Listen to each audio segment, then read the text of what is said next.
inside, come inside. And the Oscar goes to Parasite. Bong Joon-ho. Bong Joon-ho. Parasite.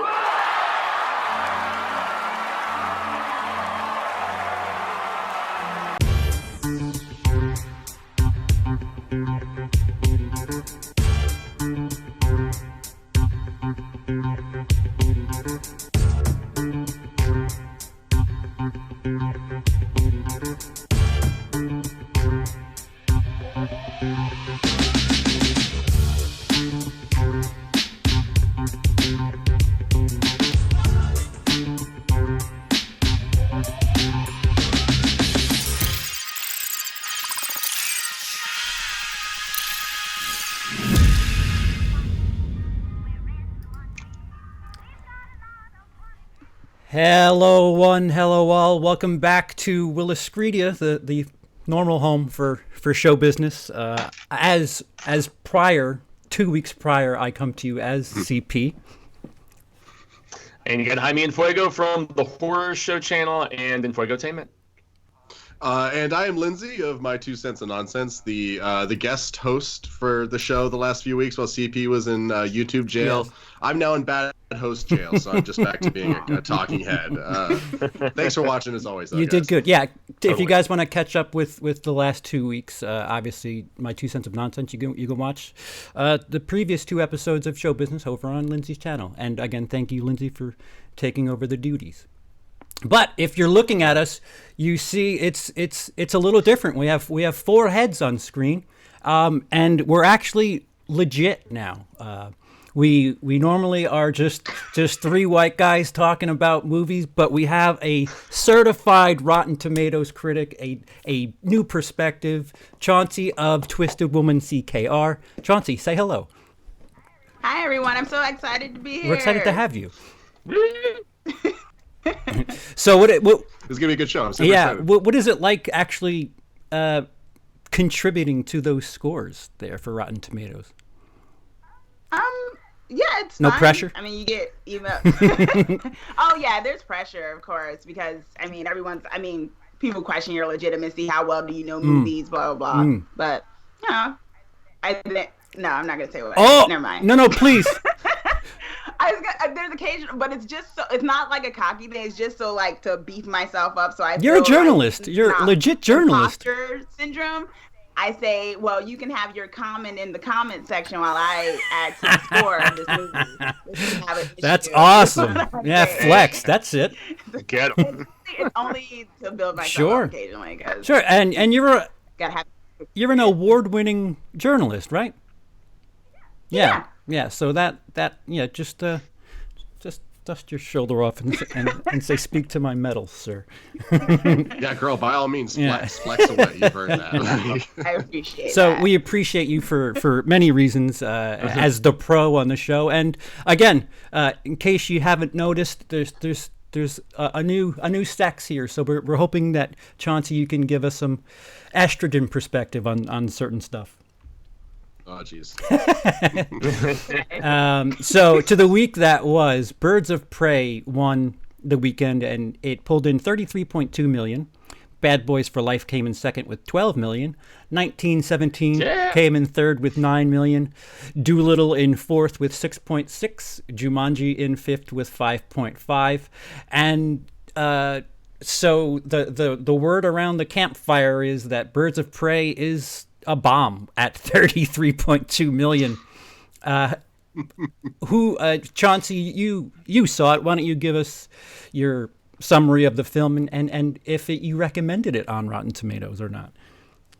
I did recommend it. I really loved the movie. I thought that it basically kind of subverted and kind of broke away from a lot of things that you might be used to when it comes to maybe superhero films and action films in general. I think it played off of not defaulting into a certain kind of gaze we're used to. I don't want to say just like male gaze, but just a certain way that things are usually filmed into the default of that. And that might have been jarring for some people, but I think it was unapologetic. And I really appreciated how unapologetic it was with its dark humor and with its just the way it intermixed that throughout. And I think it also took a chance. One of the things with Margot Robbie, she also produced this, and she also fought for Birds of Prey to be what was pushed, because they wanted to do Sirens, which was Catwoman, Poison Ivy, and Harley Quinn, and she really wanted to bring up characters that were lesser known. And that was a gamble, but I think she wanted to, uplift that. And I think, when we think of the measure of success, sometimes, we get thrown down by numbers, but I think it's also, what to think about it, like culturally speaking. I think in that sense, I felt like this was an achievement for her and, professionally, but also just as a movie, R-rated and female-led, that's double hard. Although Deadpool and of course Joker did that, but also female-led, no one, people might not want to admit it necessarily, but that can be harder to sell depending on how the women are behaving in the movie, Also, smaller character. I mean, Harley Quinn's not a small character by any means, but she's smaller. So like, there's a lot of gambles going on, and it's not making $1 billion, but it's paying off. Yeah. Like, come on, guys. Like, anyway, sorry, I interrupted you. No, I agree. I just know like there's been this ongoing conversation around the numbers of it, and like I was telling y'all, I've seen people like, well, actually, a lot when it comes to. People saying, well, it made like 35 million. That's great. And they're like, well, actually marketing and da-da-da-da. But there are plenty of movies that are considered successes that are still in the red. Like, I think, like Men in Black and others. So I don't know. I think, in looking back on it, wasn't The Thing considered, a bomb when it first came out, like in the 80s. Oh, yeah. There's a bunch of movies that, there's a bunch of movies that later on, got their due. So the other Hell, I didn't think critics liked The Thing when it first came out. Didn't everyone hate it? And then like years later, everyone loves it. Like, savage, man. Roger Ebert slammed the hell out of it. I mean, they savaged that film, and like the good ones find their audience inevitably, in my estimation. And that's the other thing about this movie is it's got a good response. It's got a good critic score. It's got a good audience score. It should have legs. This modern culture of opening weekend only, like, that really needs to stop. And back before this internet, movies they were in theaters for a couple of weeks, a couple of months, some even it lasted a year or so, which Jaws, for God's sake. I mean, geez. Well, yeah, that's before like VHS and stuff. Those lasted forever. I have stats for February. The highest grossing weekends in February. Black Panther is the all-time highest weekend with 202 million. Deadpool with 132. 50 Shades, 83 million. Passion of the Christ, 83 million. Hannibal, 58. Valentine's Day, 56. SpongeBob, 55. How to Train Your Dragon 3, 55. Lego Batman, 53. And I made it a point to highlight where we are. 27th is Get Out with 33 million, and 28th is Birds of Prey with 33 million. Get Out, nobody considered a horrible mess, and that movie had legs. That's kind of what I am trying to get at here. Like, it's not make or break in the opening weekend. I will, just to be the devil's advocate, say Get Out's budget was 4.5 million. Yeah, okay. That's fair. That's fair. I just want to throw that out. That's all. Just and what did it pull in? What did it end up making? 255. Okay, so what's the budget? What's the budget on Birds of Prey? It's like 84 million. Yeah. So if Birds of Prey, we'll just call it 150 for Birds of Prey. That's a success, right? So it might have the same legs as Get Out. I don't know. It's a little strange. Lindsey, I didn't get your perspective on what you felt. I just had a big goofy smile on my face. I'm not gonna lie. Like, I went into this being like, I think this will be fun. I think I'm gonna like this, but almost immediately, like, just the colors and like just the energy and just how quickly things move. Like, this movie was alive, and I'm like, okay, take me on this journey. And except for like the final fight scene that I spent the whole thing going, why doesn't anyone have guns? I loved the hell out of it. And I was rarely in my head. I was very actively in the story the entire time. It just flew by. Was this a 2-hour movie, an hour and a half? I didn't even check. It didn't feel very long at all because I was loving it. It was an hour 49 minutes. Okay. 42 Okay, so minutes. yeah, splitting the difference. I thought Margot was great. I wanted more of Mary Elizabeth Winstead, but I always want more of Mary Elizabeth Winstead. The Canary lady, I know I've seen her in stuff. Black Canary. I thought she was a lot of fun. Same with the cop. Sorry, I just got back from it, so I'm having trouble remembering anyone's names. I couldn't tell you anybody's name. Rosie Rosie Perez. hamming it up. Rosie Perez, thank you. White Man Can't Jump. Yes. Sir. Man, Yeah, exactly. going way back. That was the one I was like, okay. Going on. Yeah, jumping on John Jeopardy, if I remember correctly. That's from right. White Man Yeah, Can't Jump, yeah, right? yeah. Marsupial. Yeah, indeed. Yeah, no, it's just a great fun ride, a romp, and except for like kind of a dip in the third act, like, but even that's not even bad because then like there's the whole thing on the roller skates, and that was awesome. Like I did not see that coming. That was a great car chase with roller skates. I'm getting into spoilers, so I won't get too specific, but I loved it. I really did. What about you, Fuego? What'd you think, buddy? This is unfortunately where I was part of the problem for this film because I was so busy I did not get a chance to see it. So Thursday evening, so Thursday to Friday, Cecil and I binged the entirety of Lock and Key, and so that took up what would have been our normal time to go and check it out. And then Saturday I auditioned a new singer for the band, and then Sunday the Oscars. So I did not get the chance to see it. So people like me were the contributors to the problem. It's all right, Fuego. Of this underperforming by over 10. I mean, like Now you have honestly, to see it 3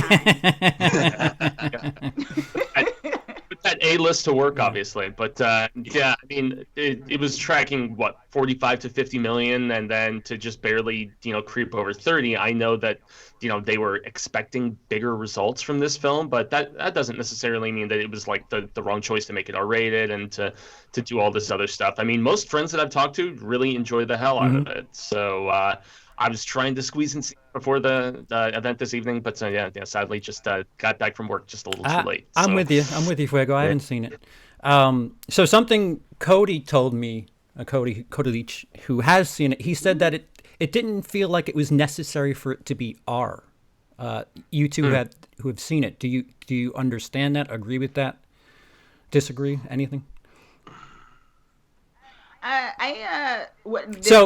Was there like in terms of like they could have taken out certain things and made it PG-13? Yeah. So in other words, he said basically it just felt like they shoehorned F-bombs in there, and it could have been PG-13 otherwise. Like there wasn't gore or anything really R-worthy. There were a lot of bones breaking really explicitly. Okay. And a lot of blood. Certain moments and things that were getting referred to. I mean, it's Harley Quinn. I mean, even the cartoon series that they just launched in DC Universe is like R-rated. Like that's the cartoon. Like it would have been kind of a shortcoming if it was PG-13 and the cartoon is even more graphic. I think so. I don't think you would have been able to have Harley Quinn. I mean, she's like the lovable psycho. I don't think you would have been able to embody that without allowing that kind of space for the R rating, I think. Yeah, I think it's to its benefit that it is R, because like those when they get those leg bones snapping, it's like satisfying and cringy at the same time. It's fun, but like you also don't want to watch it. But at the same time, I do think it could easily. I don't know how often movies are edited for TV anymore, but like if this was the 90s, you could fairly easily edit this for TV. I think or airplanes. That's what I was about to say, man. There's that too, but I don't think that's a problem with the movie. He didn't say it was a problem. He just said it. Okay. Again, speaking to money, you can't take or you probably shouldn't take your kids to this, and maybe that plays into why it made 33.2 million and not 60 or whatever. I mean, it did cut off like the little girls who want to be the lovable psycho Harley Quinn and watch her, and but they already followed that with the cartoon because kids can't watch that either. I think they're really trying to establish that character as an adult character necessarily, like Deadpool maybe in a way, kind of raunchy and things, and allowing her to be that. I also think just that to speak to like the profession, like journalism, I think they also are maybe the culprits in it too, because there was such a narrative like right on Friday morning of like, I don't want to say clickbait titles, but just like titles like the lowest, the worst opening ever for DC. And they're comparing it to like PG-13 movies. They're comparing it to movies that had way more marketing. And it was just, when they get to put their like claws into the narrative, it just runs with it. In this day of, digital media and everything, even if it was doing a little bit better, like no one tends to read the actual article. They run with the title.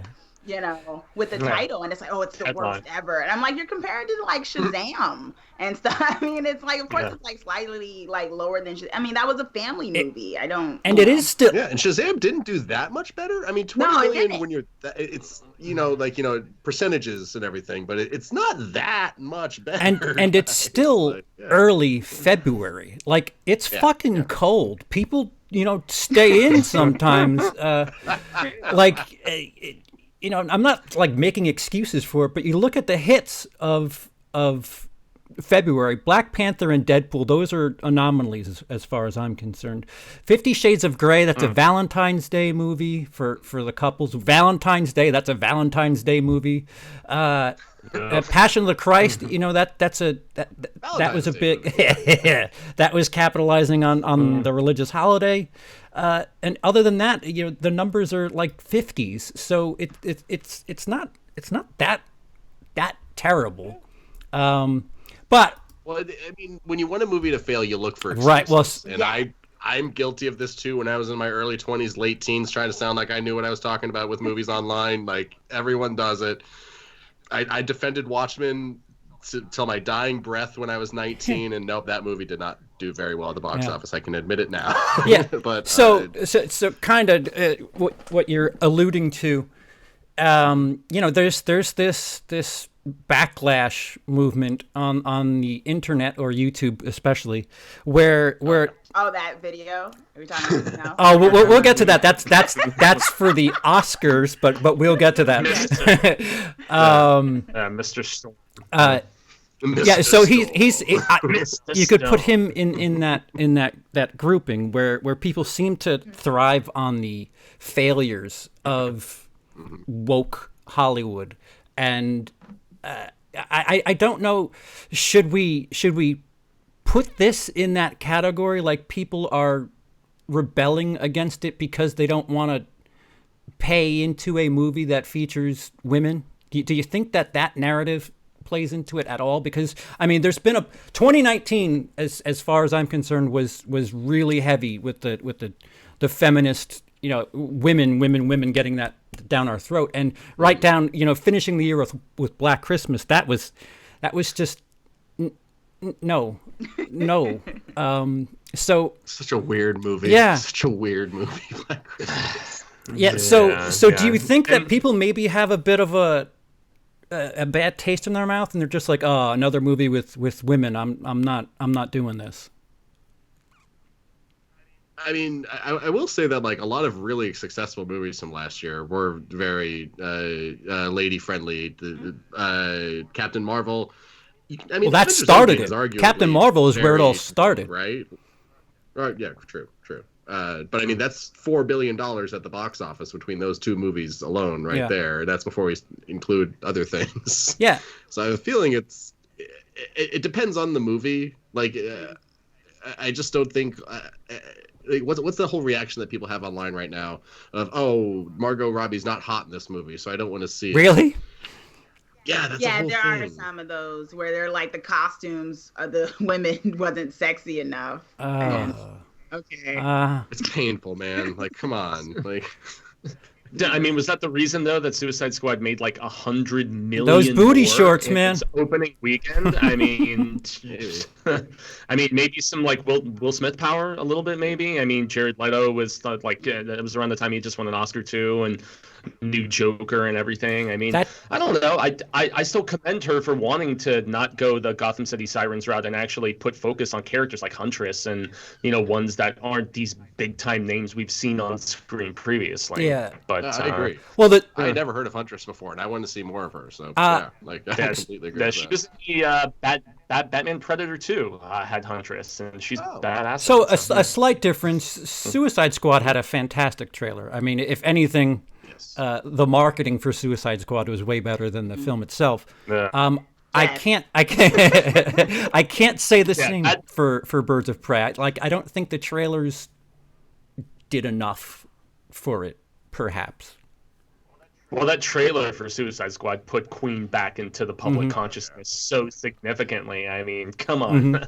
Probably helped lead to that biopic being made, or actually finally getting it made after, languishing for so many years. So, Chauncey, your thoughts as somebody Well, I think it's a mixture. I don't think it's necessary, because I don't want to categorize this as, because when Captain Marvel came out, there was an online backlash against Brie Larson in particular because of what she said about not wanting certain kind of critics to be the dominating voice when it came to reviewing movies. And so that turned into, and then the whole thing about her suit not being sexy, they hate men in this movie, blah, blah, blah. But that still did well, right? So it's like, overall that beat it. So I think when it comes to the question, I don't really see Birds of Prey as some type of quote unquote woke movie necessarily. There's some very strong moments in it that play against the tropes of like a woman fighting and her hair's all over the place. She actually, wants to tie it back. I love that moment. It's like my hair, so I got to tie back my hair to fight. There's moments like that are really cool, but for whatever reason, I think similar to Captain Marvel, there is a segment of people who, before they've seen it, they want to insert, this is women led, they hate anything with a penis type of deal. I mean, it is very strong in the whole question of misogyny and stuff. That does play a big theme in the movie, especially with the villain, but it's, I don't know, I don't feel like it was like some woke type feature. I think it was a fun movie overall, I think I don't know, the term like social justice warrior and stuff is like thrown around when someone just doesn't like the messaging in a movie or what they perceive is going to be the messaging, not necessarily because that is the actual like dominant voice of it. Oh, sure. I mean, there's a lot of the person we're going to talk about shortly had a lot of lead up to Birds of Prey and was, it's like you said before, Chauncey, like building to hate the thing before you see it. And my thing is always watch it. Just watch it for yourself, because you really can't be any more ignorant than talking about something without any knowledge of what it is you're saying. I think in this case, I really blame the news media, actually, when it comes to Birds of Prey. I think they're shaping the narrative to already have people dismiss, and people run with that. So it's just a weird time of year too. I mean, the Oscars was Sunday. People are probably going to stay home for that. People just had Super Bowl parties last week, so maybe they're a little tight in the pocket. I don't think 33 million is a bomb, and with all the high praise that I'm hearing about it, who knows? Maybe it'll actually have another decent week. Like these things tend to be out more than 3 days, so it's really kind of strange that it won the weekend. It tripled the second place movie. So what what else do you want? But more than How was Ewan McGregor though in the role of Black Mask as the villain? I mean, did you both enjoy him? I mean, that was what I was. I mean, being a big prestigious actor and the only really big billed man in the film, so to speak, as far as star power goes, I was really curious what his twist on the character was going to entail. So. I think Chauncey said she loved it. I did too. He was just hamming it up. I liked his American accent. He could switch between kind of a nice guy and go from 0 almost nice guy to 180 super creepy guy like that, and it really worked. I want to see more of him, but I don't know if we will. But he was a very fun villain. Yeah, he was amazing. I mean, he's just amazing. I have a bias, but like he's an amazing actor anyway. But he really just brought some like I said, it could have been Like, yeah, he totally chewed the scenery, and that could have been like, this is too much, but it completely worked. And I will say, like, if it wasn't for him being there, and with that kind of balance of the way Margot Robbie was doing Harley Quinn, I might have not enjoyed it as much. I think it really helped that he was playing the villain too. Mm-hmm. Yeah. You did need that counterweight. I do agree with that. Like, whoever was in that role did have to really swing into that kind of creep factor a bit. Yeah, you know what? Ben Grimm in the chat just said something, and you know, there's a delay, so I'll get to it because he probably said that when we were a little behind. He asks, did the Oscars have an effect? People trying to watch nominated movies, which that's a hell of a point because I think 6 through 10 were a bunch of nominated movies. I don't have it in front of me, but 1917 lingered in third. I think Parasite was in the top 10. And didn't Joker get re-released?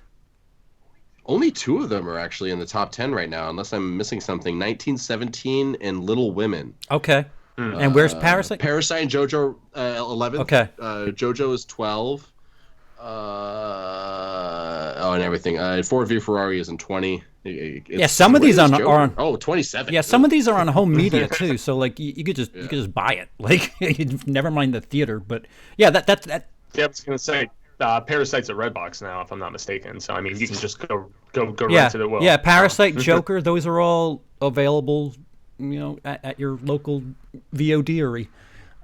Maybe people stayed home for 3.5 hours to watch Irishman a second or third time, like I have done. which was totally shut out, as I'm sure you guys know. I mean, 10 or 11 nominations and it donuts. Yeah, that's a good segue, Fuego. So the Oscars. First thoughts. I'll go to you, Lindsey. What are your first thoughts of what happened? It took me a second to realize that it won Best Picture. So then, like, oh yeah, Parasite won again, and I just kind of on my phone. And then in the middle of the speech, I was like, so what did it win this time? And someone's like, Lindsey, it won Best Picture. I'm like, no, it didn't. I'm like, yeah, Lindsey, it's 8:30, and the Best Picture just got announced, and it was Parasite. I'm like, amazing! The Best Picture actually won for once.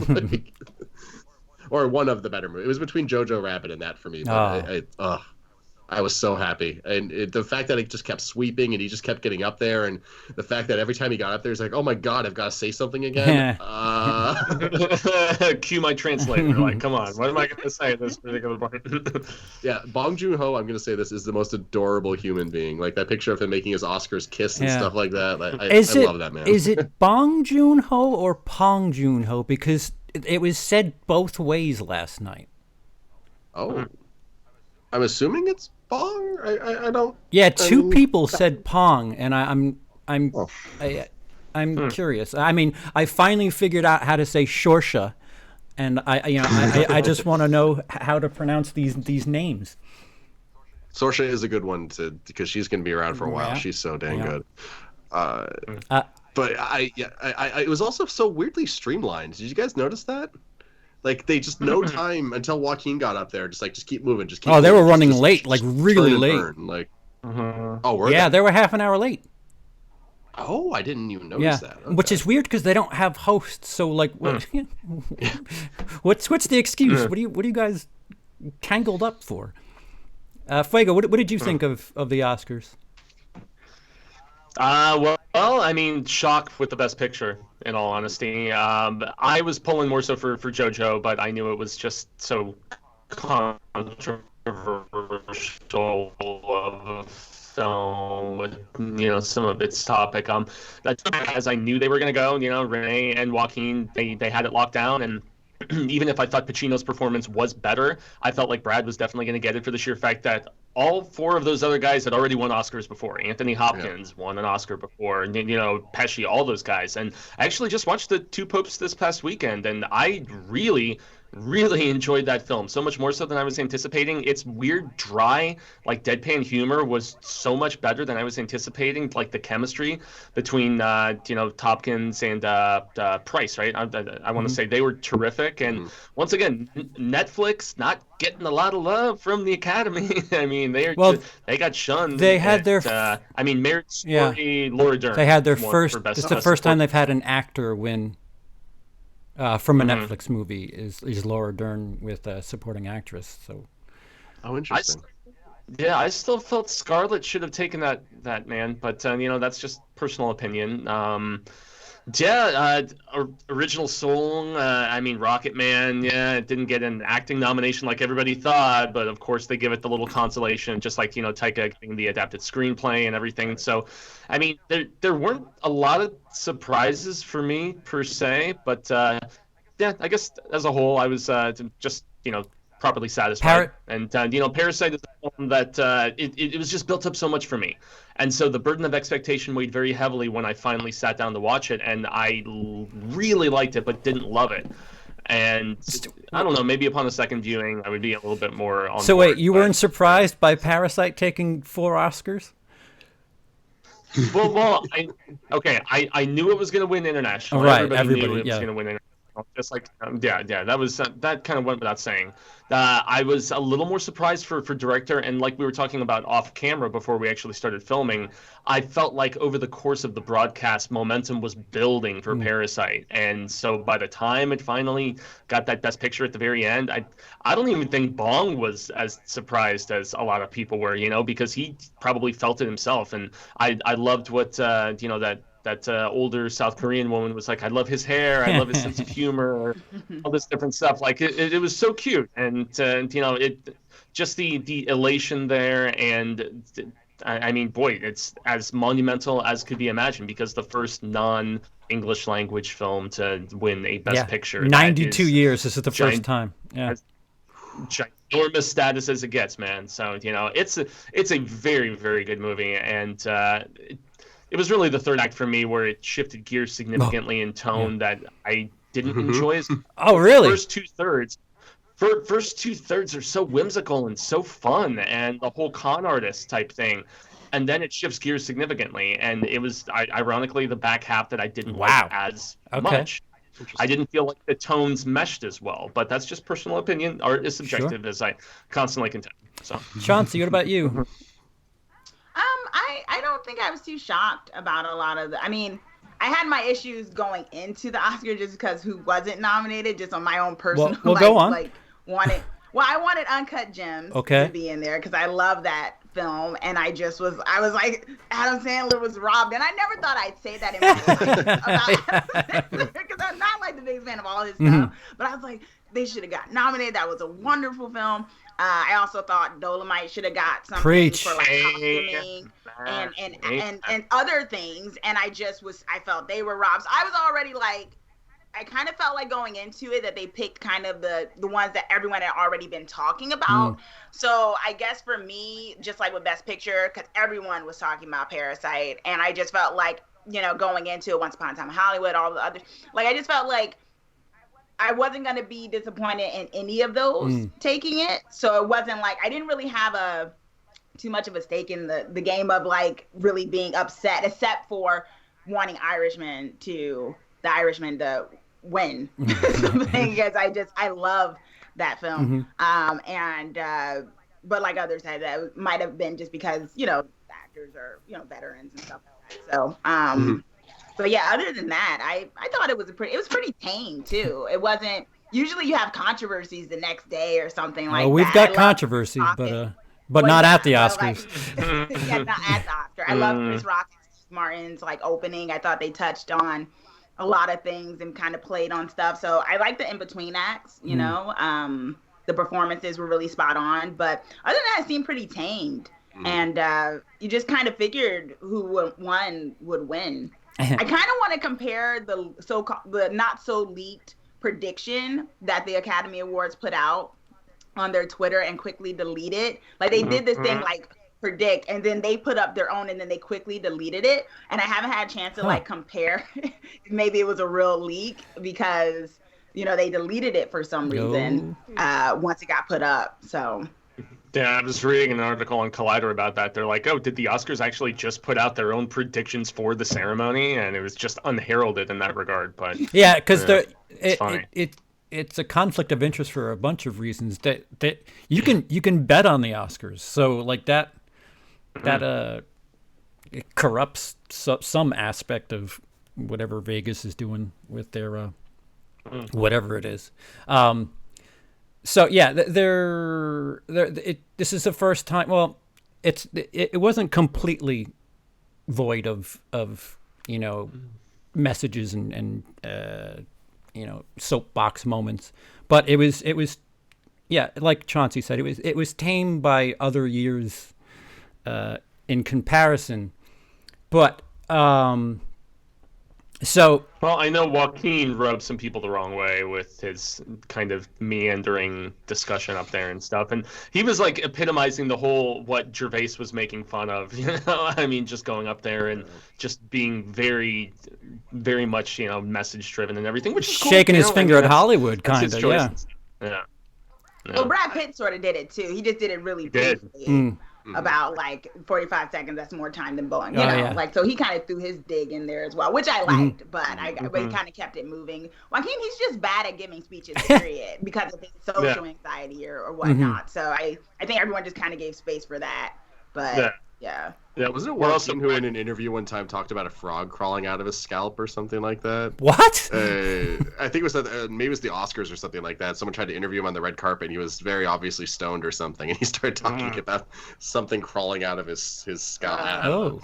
He's an artist. He's a weird, funny, quirky dude, socially, awkward. That's all. Yeah.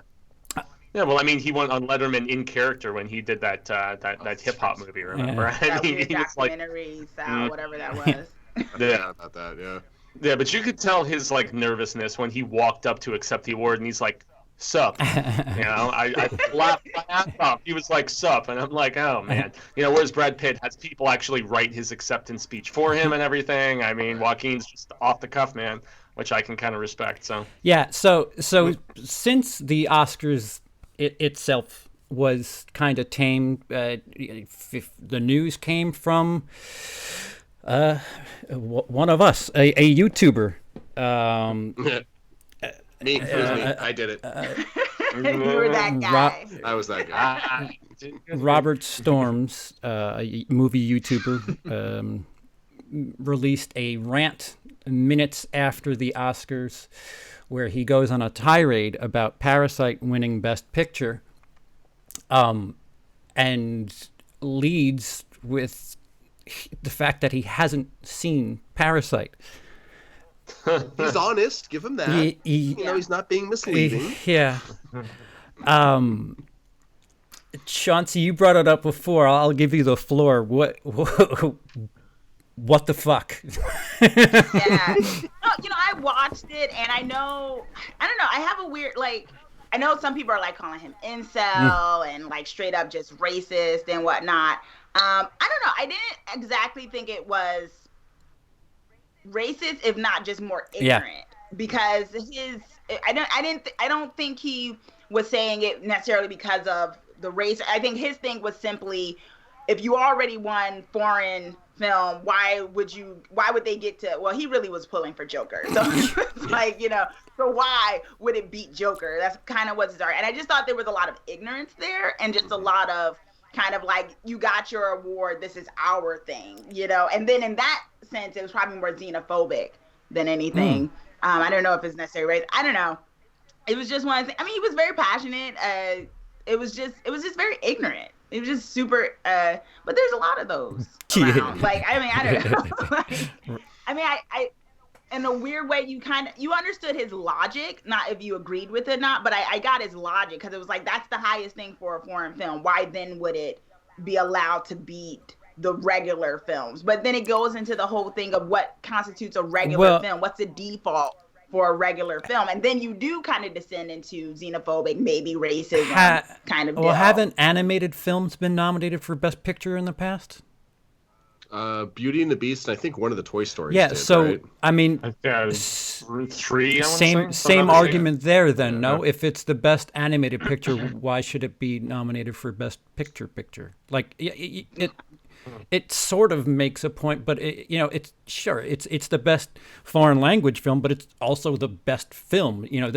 This isn't the American Oscars. It's no, exactly. Yeah. So and it should not be perceived as much either. Right. Film is borderless. It's for human consumption. It shouldn't matter where it comes Yeah. from. I mean, Canadian films but should be surely- for, like, you know, you get into this weird, like, all right, so it has to be made in America to be nominated for an Oscar, right? Is that what the logic is? Well, to be fair, Canadian film is just absolute trash. Like everything out of Canada. No, I'm kidding. And I was going to say, there are so many more Canadian origin actors in Hollywood than anybody even necessarily realizes a lot of the time. There really are. Jim Carrey, who else? Deadpool himself, Mr. Reynolds. I mean, the list goes on and on Yeah. and on. So it's like Chauncey was saying, ignorance is he hadn't seen Parasite. And he was really swinging for Joker. He listed off a bunch of things that Joker spoke to. Unfortunately for him, those apply to Parasite as well. If anything stronger, Yeah, Parasite than yeah. Joker. As somebody who professionally capitalizes on some people being moronic and ignorant, that really is unfortunate for him. That he loaded the video with I don't know what Parasite is, and then goes on this listing off what's great about Joker, and it's just like, dude, you're talking about Parasite, like it's just a slow moving train accident. There are similarities to be made between Joker and Parasite. Well, like class how, is huge in both of them. Yeah, and they both have a character who like laughs for weird reasons. Like, you know, there's reasons for them to be discussed together. But yeah, no, that guy kind of put his Joker didn't have any peach fuzz though, so there's that. That's well. I mean, hold on. Did Joaquin have like a little like spattering of hair on his face at one scene? Would that count as peach fuzz or? Tiny bit.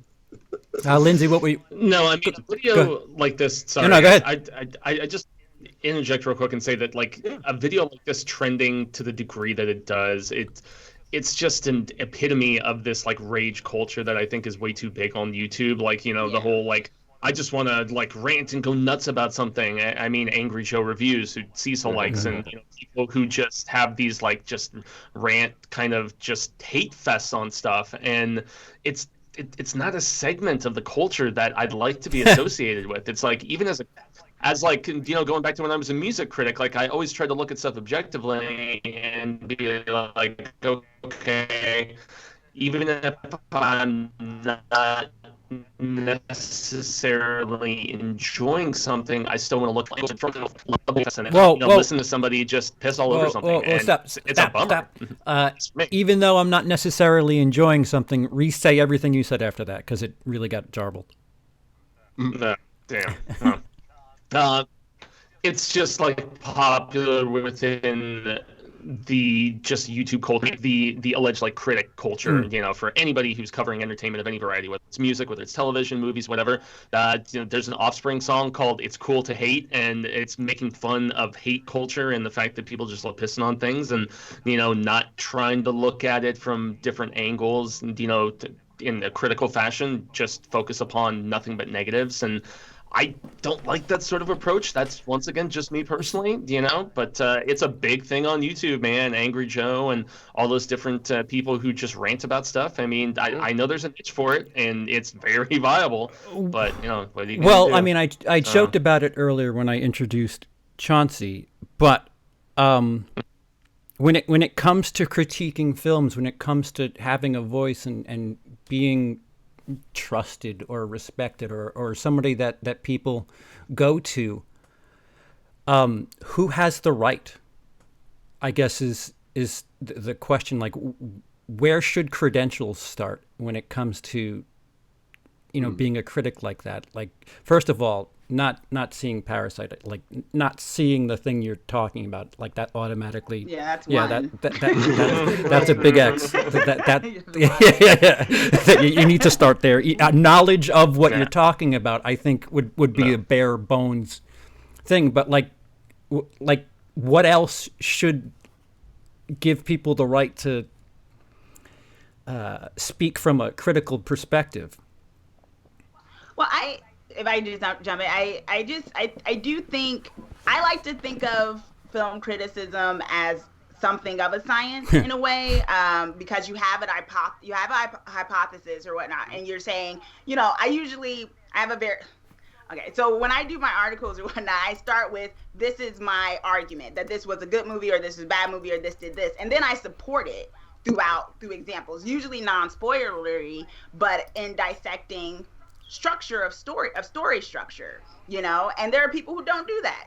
They do it from maybe a perspective of, that was a cool flip, and that wasn't a cool flip, or what Brie Larson said before the movie even came out, I hate this movie. Yeah. Like, I think what is being talked about with the whole thing of rage, of coming from a more emotional, whatever you give a perspective, because even science can be influenced by, because you back in the day, you had like racist science kind of thing with the structure of like the human skull and whether that meant certain races were smarter than others. So it can always be influenced. But I do think if you come from a place of dissecting it from a more objective point of view, like, did this have 3 acts? Did it achieve what it seemed like it was trying to achieve, or did it fail at that? Things like that can give, I don't think necessarily a perspective. I never try to say this is a good movie, this is a bad movie, unless I really just hated it or something. But then I say, this is how I felt. But I also say, well, also, even if I wasn't a biggest fan of it, let me tell you the things I thought it was trying to do and whether or not I thought it did it.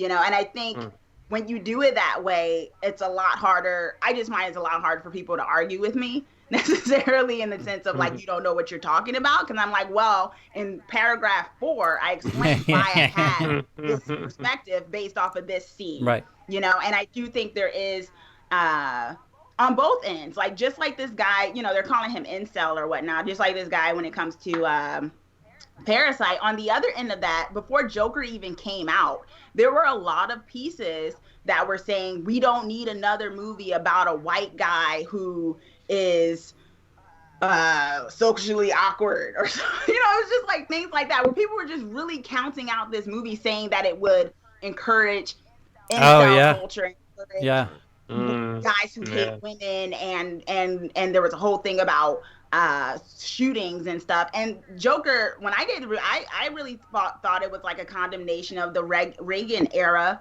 of like capitalism. It was totally the opposite. It talked about class structure. It talked about everything that we said Parasite talked about, but it was also counted out on the other end of the spectrum. Just like some people say conservative, it was counted down on the other end. So there's this kind of weird rage to like really on both ends, I think, at times, to kind of dismiss something if it doesn't fit the narrative on both ends. And I think I would like to get past that, because I really like Joker, but at first I was kind of hesitant to want to give it.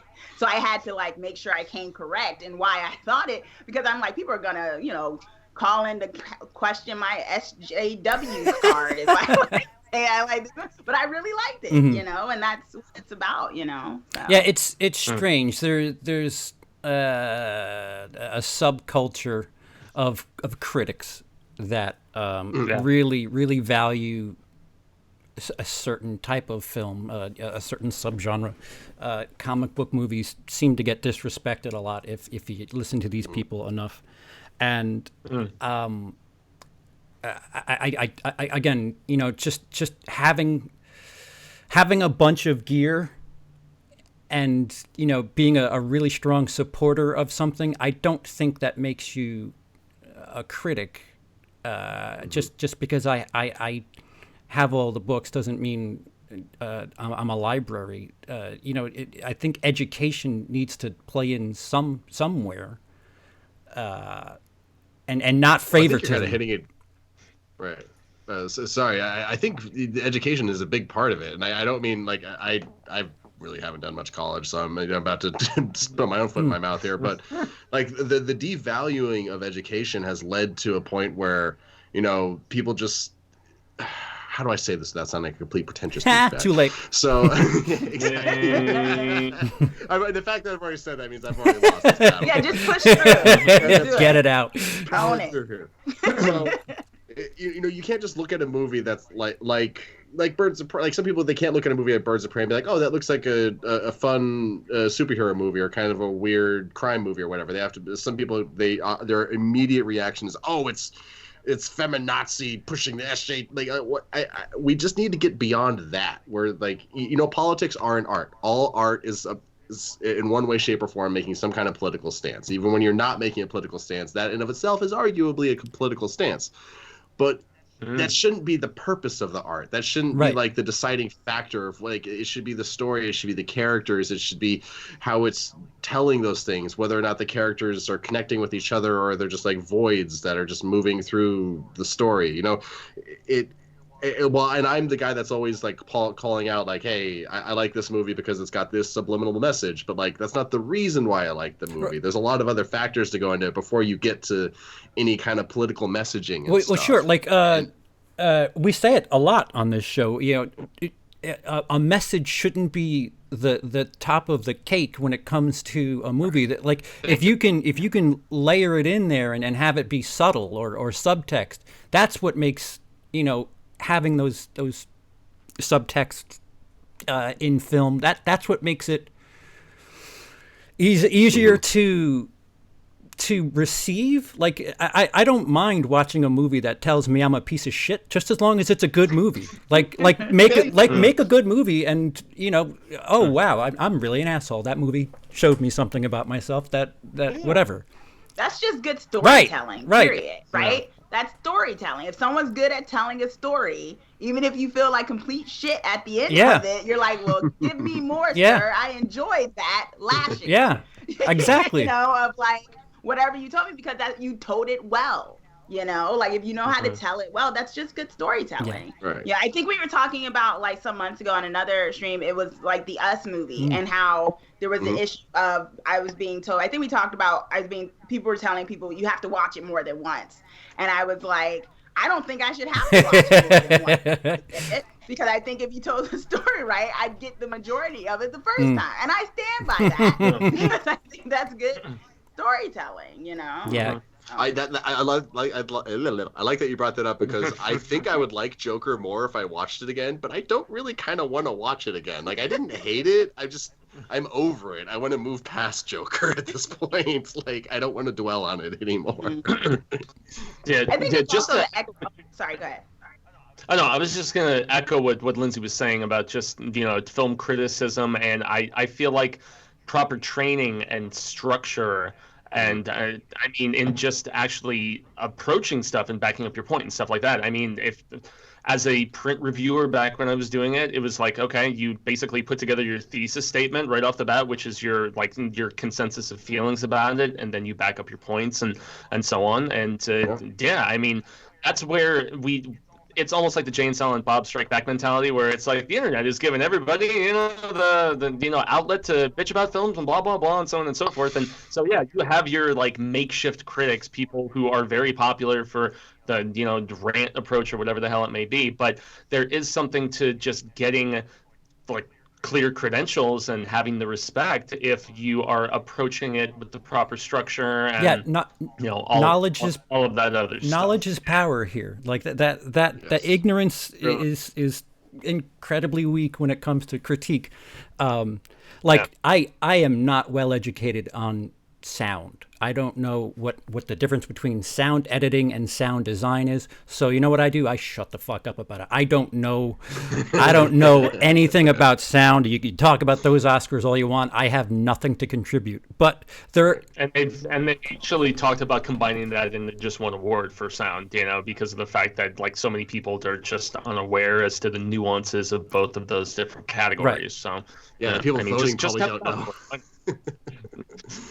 Sorry. Yay. Just read some books, credentials.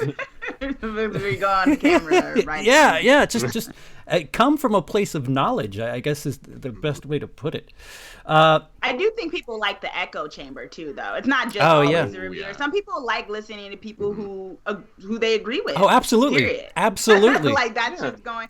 Even if that person, I can give the most nuanced, like layered, objective thing, but if someone likes to hear that movie was crap, they're gonna probably want to spread around the other person's video more, because that's just what they agree with. Absolutely. We have an echo chamber culture too, which builds on rage and things, because that's why so much stuff was coming out about the Joker being an incel movie, because everyone was just, it was like the sky is falling. Everyone was just believing the sky is falling. Yes, the sky is falling. Like, yeah. And it's also why it's good to like have people to work with as opposed to just having your own little like rant thing. Like, because what I tried to say a few minutes ago, you guys have said so much more eloquently since.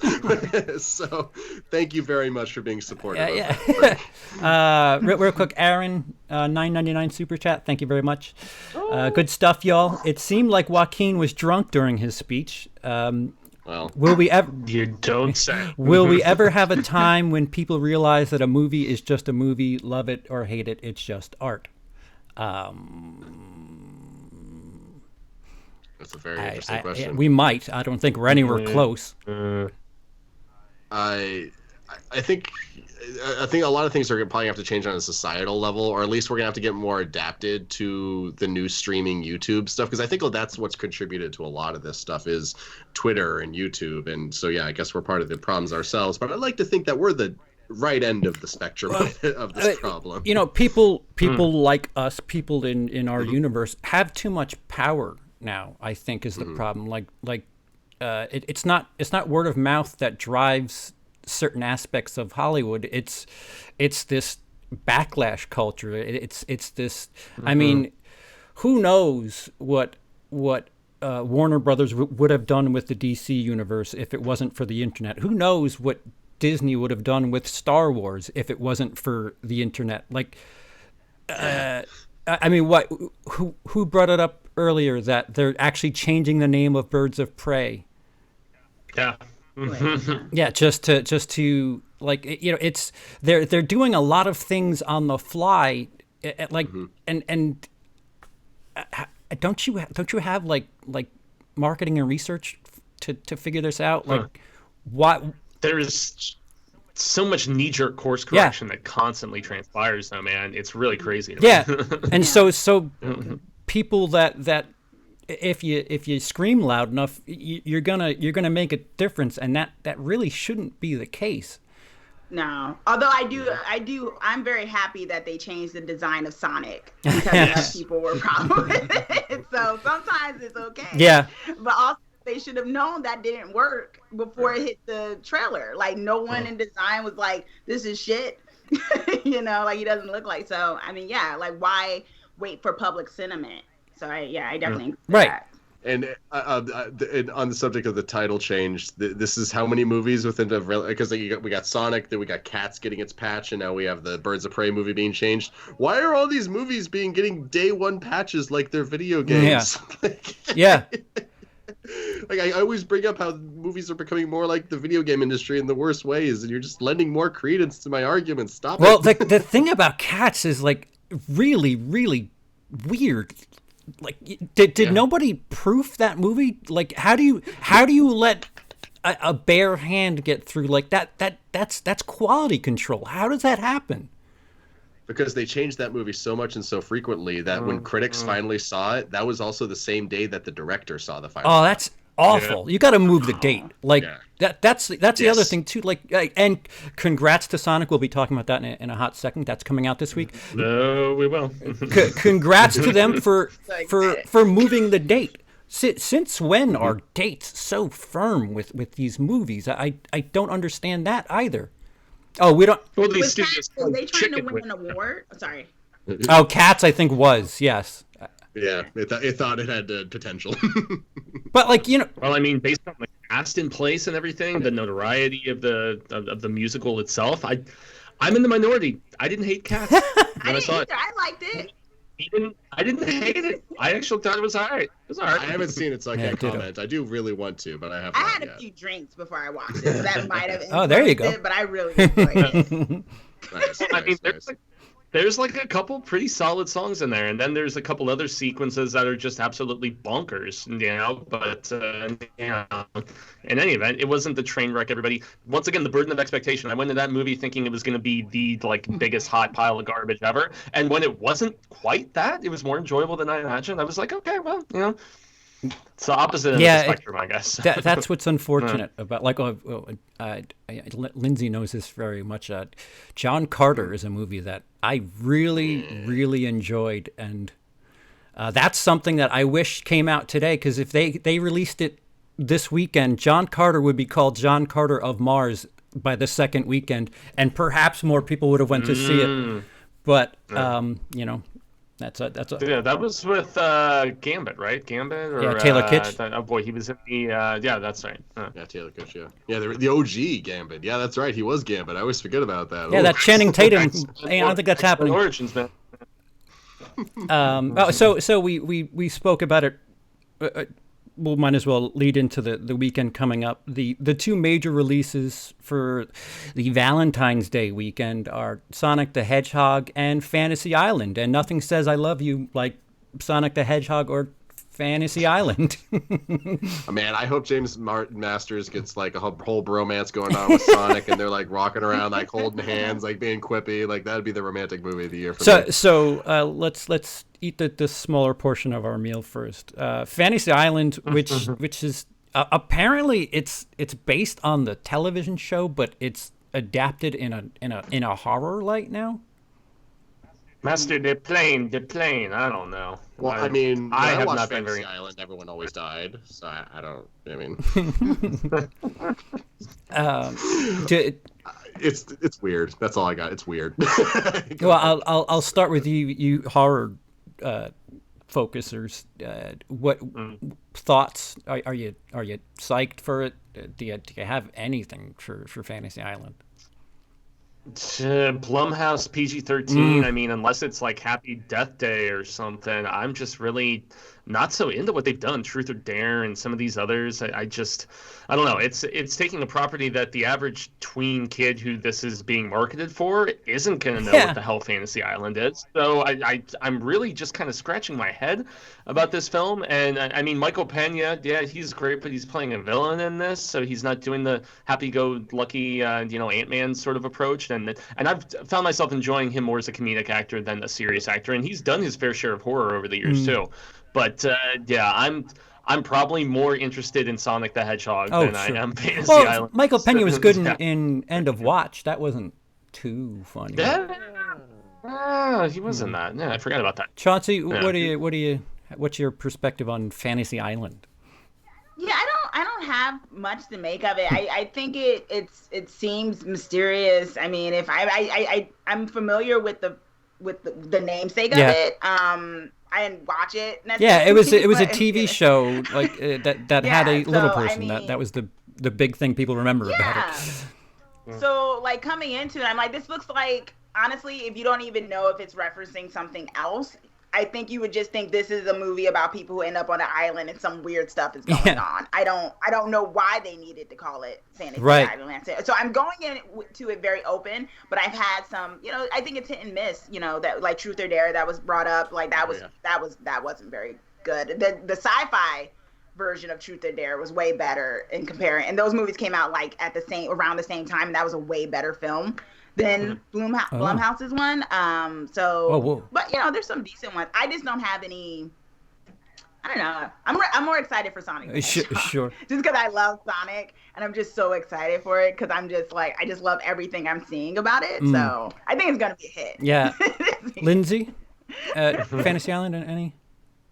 I mean, I'm looking at the fact that they're calling it Fantasy Island like the same way that Black Christmas is called Black Christmas. Yeah. Hey, a name people recognize. Cha-ching! But yeah, I think I'm going to be...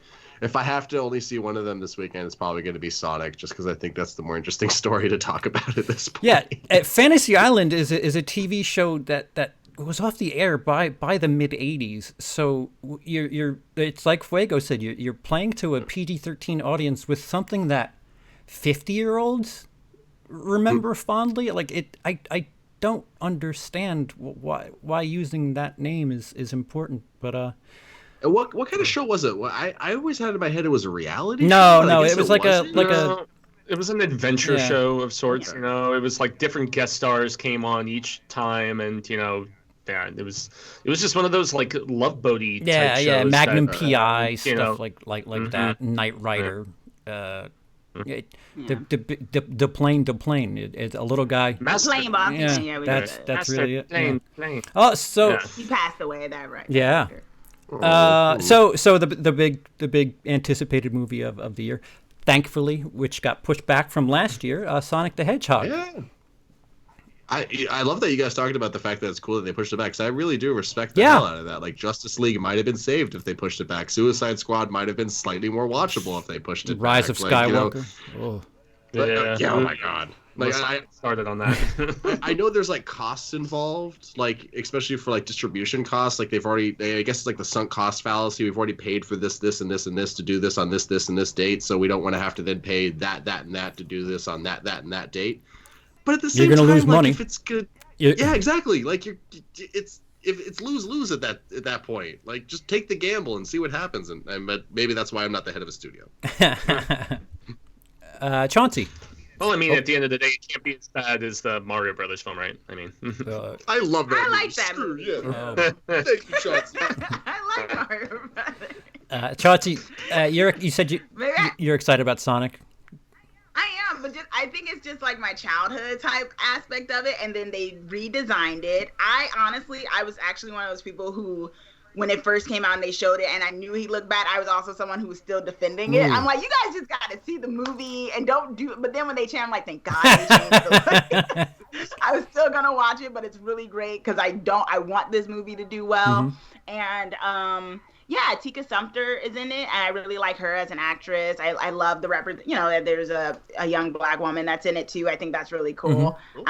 Just because I've always loved Sonic, so I was like, hey, someone looks like me in the movie. But yeah, I think overall, it looks like a fun movie. Jim Carrey's in it. Like, I think it's gonna be one of those things where it's going to do really well. Like, people, I think, even if it's like a Valentine's Day date, I think both whoever are going to be fine with going to see it just for various reasons. So I'm excited about it.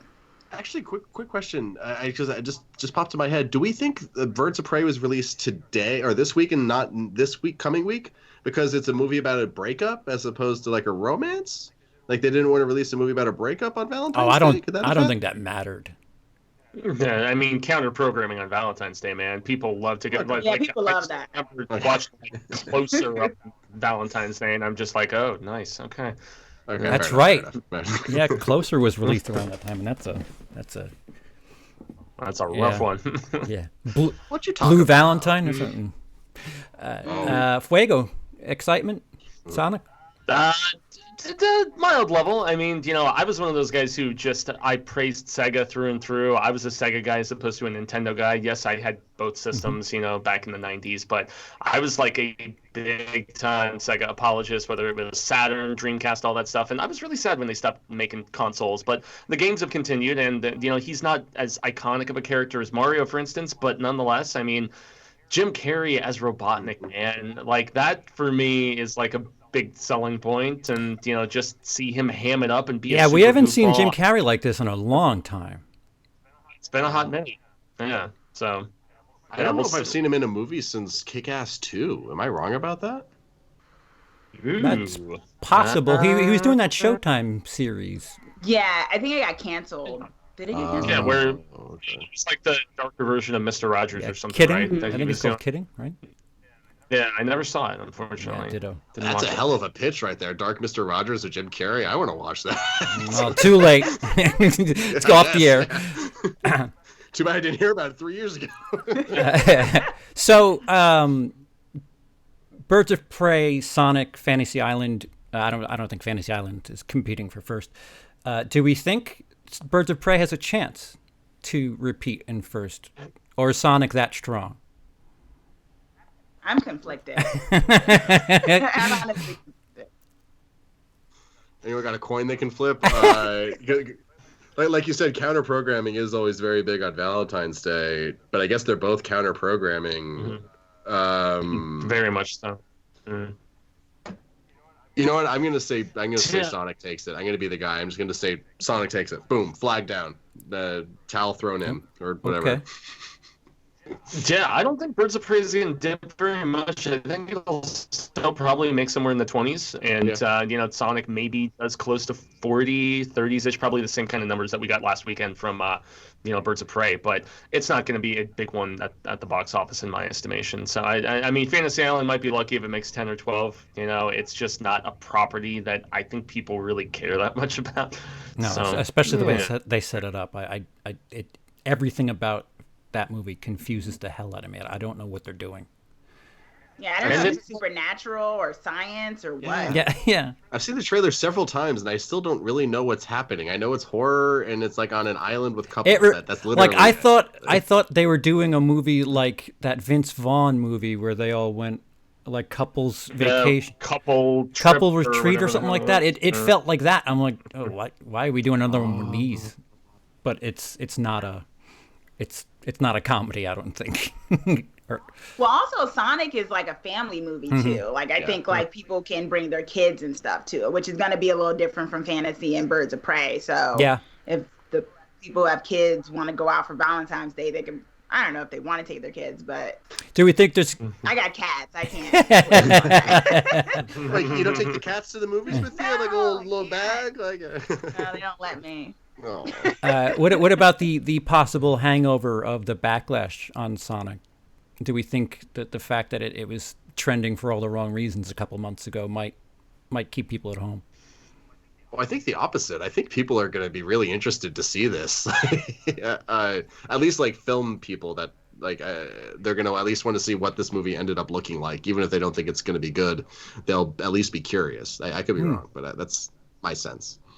Well, I mean, the fact that like Smurfs and Paddington and some of these weird, like, hey, we're gonna have a CG creature with real people, you know, those have all done pretty well for whatever reason. And I mean, this is like, I don't know, Sonic is a character and an IP, if you will, that is extremely recognizable. Maybe more so with like people a little bit more our age. You know, I'm not like a gamer anymore, so I don't know if they're even still putting out new Sonic games or anything of that nature, but.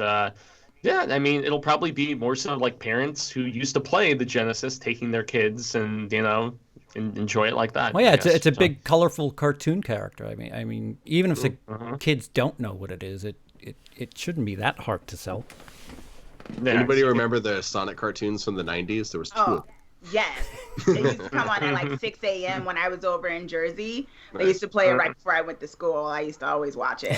Hell yeah. That and Baby Huey, for some reason, they coupled it together. Baby Huey. Oh, wow. That's a memory is that right there. DuckTales, Baby Huey? Whatever was that big duck with the hamper. Is that? Yeah. That okay. Yeah. They used to play his cartoon. I just remember the image of the character. I don't remember anything else, but you did give me a nostalgia smack when you said that name. It's like, oh, wow, that's something I hadn't thought about.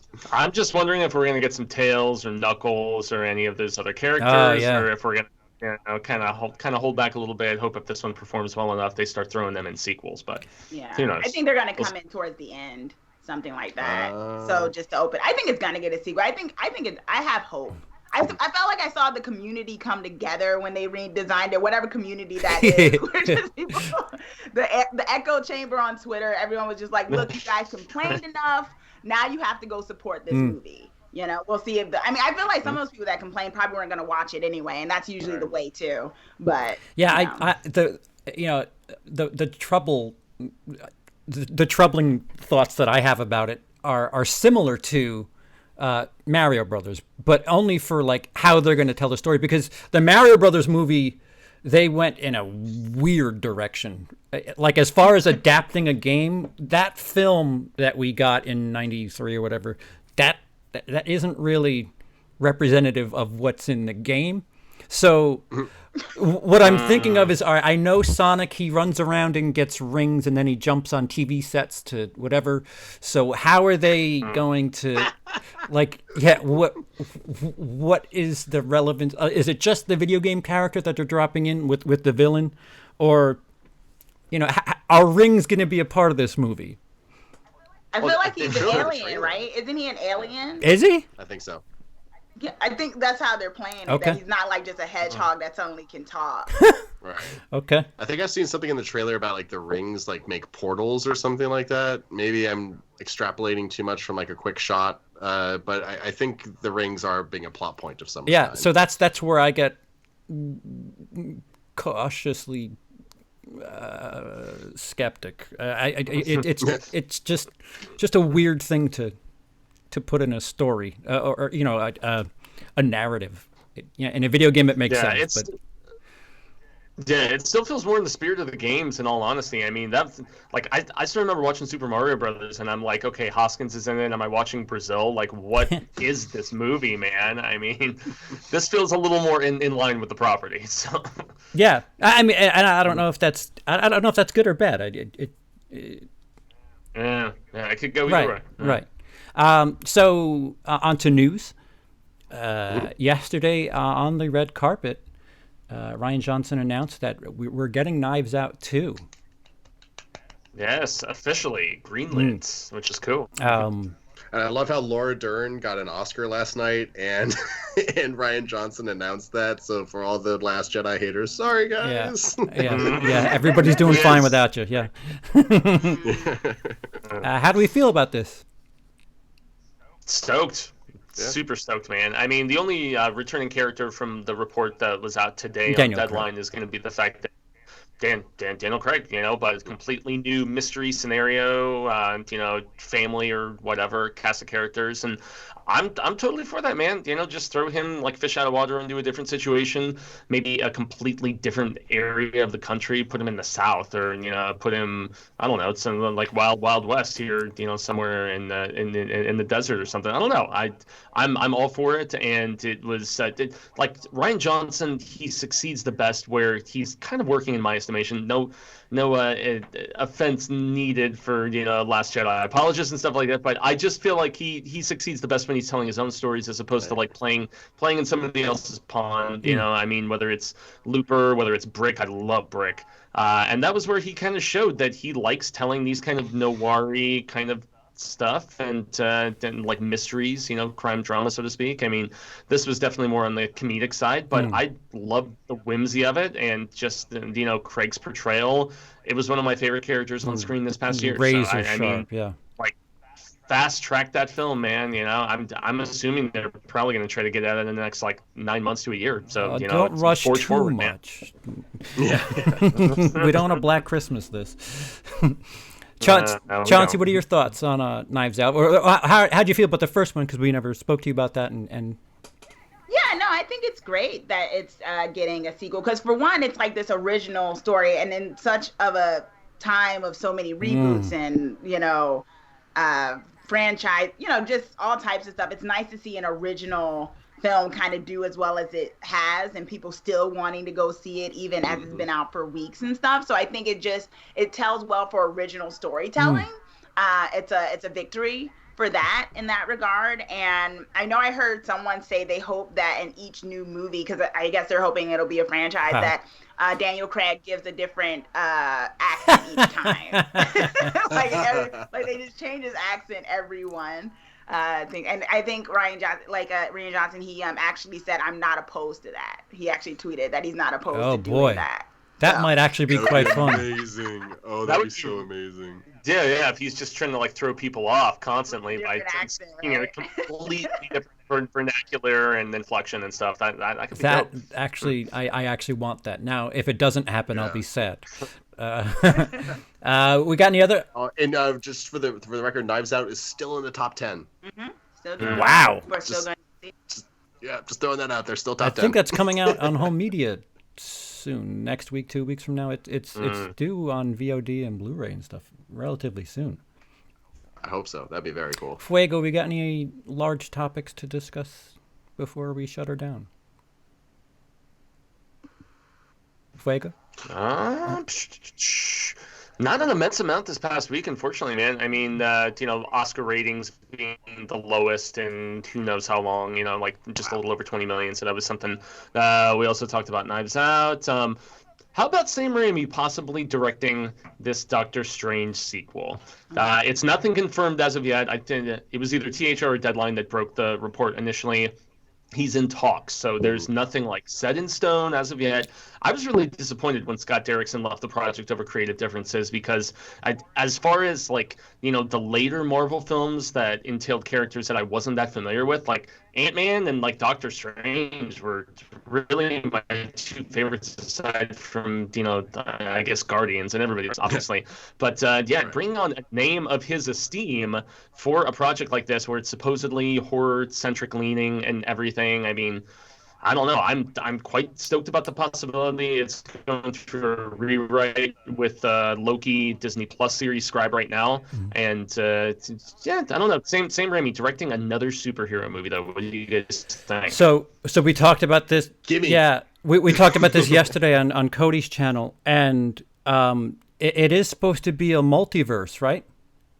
Mm-hmm. So yeah, multiverse of so what we were talking about was if it's Sam Raimi and it's a multiverse, why not get Tobey Maguire's Spider-Man in that?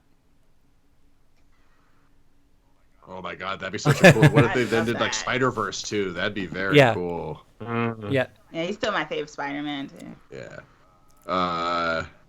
I had not thought about that possibility. That is very cool. I'm just a huge old school Sam Raimi fan, so the idea of him doing a movie like this, even though I'm a huge Scott Derrickson fan as well, so I'm sad to see him go. Yeah. But if you got to replace him, Sam Raimi's a hell of a choice. Yeah. Like, it's kind of hard to be upset about that, even if I wasn't the biggest fan of his last couple of movies. What was it? The Oz the Great and Powerful, and then he did one more after I that, actually didn't liked he? Oz. I liked Oz. Oh, did you? Yeah, Okay. yeah, I like Oz too. Actually, I'll be that minority. That's fine. I thought it was fun. He was a scoundrel in that movie, and it was amusing to me. I agree with that. Yeah, that. Do you guys think that, working under the Marvel umbrella, you might, with what Sam Raimi is and what he does, do you think it's a little restrictive, him having to answer to them? Well, He's also ordering for the mouse, too, Yeah. right? Because, I don't know. I'm a DC person. So I don't know. I didn't even watch the original Doctor Strange. Oh, okay. So I pick and choose Marvel films. I watch all DC stuff. I pick and choose Marvel. Somebody's Okay. snooty about Marvel. I am. CP, one of those on the show. What the hell, man? No, DC only. I see.